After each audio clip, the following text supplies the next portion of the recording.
ជំរាបសួរប្រិយមិត្តដែលលេងតាមញ៉ាំទាំងអស់គ្នាថ្ងៃនេះយើងទៅរកញ៉ាំបង្កងនៅខាងខេត្តតាកែវបងប្អូនដឹងហើយបង្កងណាស់ឆ្ងាញ់គឺមាននៅទីរួមខេត្តតាកែវឬក៏តាមស្រុកមួយចំនួននៃខេត្តតាកែវគឺជាបង្កងបឹងបង្កងទន្លេរបស់យើងហ្នឹងអញ្ចឹងបងប្អូនចង់ទៅញ៉ាំបង្កងយើងមានទីតាំងមួយកន្លែងឈ្មោះថារស្មីតាកែវអាហារដ្ឋានរស្មីតាកែវអញ្ចឹងបងប្អូនអាចមើលលេខទូរស័ព្ទរបស់គាត់អាចតែកំងបានអញ្ចឹងបងប្អូនជើញទៅពីខាងភ្នំពេញឬបណ្ដាខេត្តផ្សេងៗបងប្អូនចេញមកចិត្តដល់ទីរួមខេត្តតាកែវហ្នឹងបងប្អូនអាច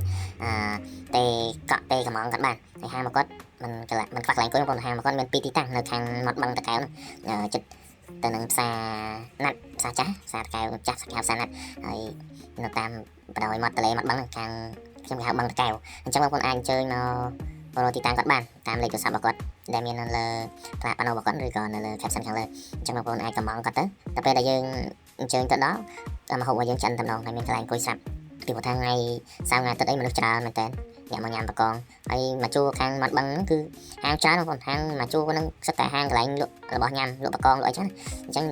admin recommend បងប្អូនអាចទៅសាកកន្លែងអាហារដ្ឋានរស្មីតាកែវបានព្រោះកន្លែងគាត់នេះក៏ admin ចូលញ៉ាំកន្លែងគាត់ញឹកហើយជាម៉ូតរបស់គាត់ដែរហើយសម្រាប់បកងវិញយើងអាចធ្វើបានច្រើនមុខតាមបងប្អូននិយមចូលចិត្តចឹងមាន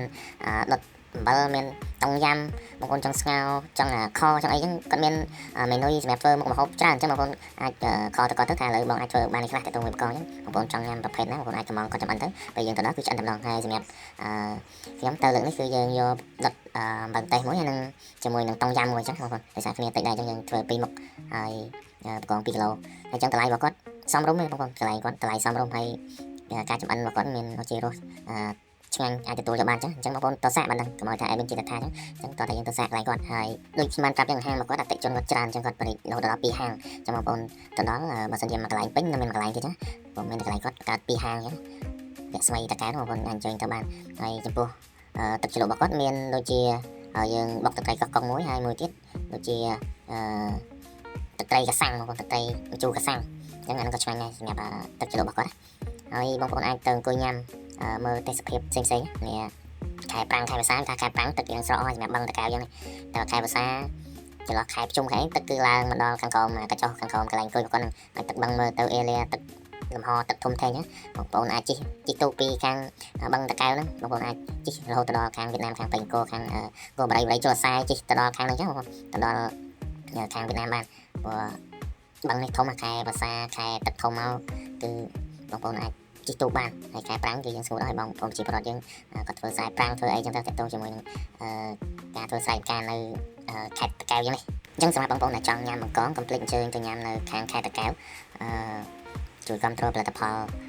របស់ខេត្តនីមួយៗដែលល្បីល្បាញអញ្ចឹងតទៅជាមួយខេត្តតាកែវគឺល្បីខាងជាមួយបង្កងហើយនឹងពងទាកូនស្រែណឡងគឺល្បីប្រចាំខេត្តហើយមិនមែនថាមានតែ2មុខហ្នឹងទេគឺមានផ្សេងទៀតហ្នឹងគាត់ថា2មុខហ្នឹងគឺល្បីប្រចាំខេត្តហើយសម្រាប់អ្នកខេត្តតាកែវហើយបងប្អូនផ្សេងក៏ដឹងក៏ស្គាល់ដែរថាខេត្តតាកែវមានអ្វីដែលឆ្ងាញ់ចឹងណាបងប្អូនអរគុណច្រើនបងប្អូនសម្រាប់ការតាមដានទស្សនាវីដេអូមួយនេះហើយបើស្រឡាញ់ចូលចិត្តកុំភ្លេចចុច like និង share ចែករំលែកវីដេអូមួយនេះទៅកាន់បងប្អូនដទៃទៀតដើម្បីឲ្យបងប្អូនដទៃទៀតបានដឹងពីទីតាំងដែល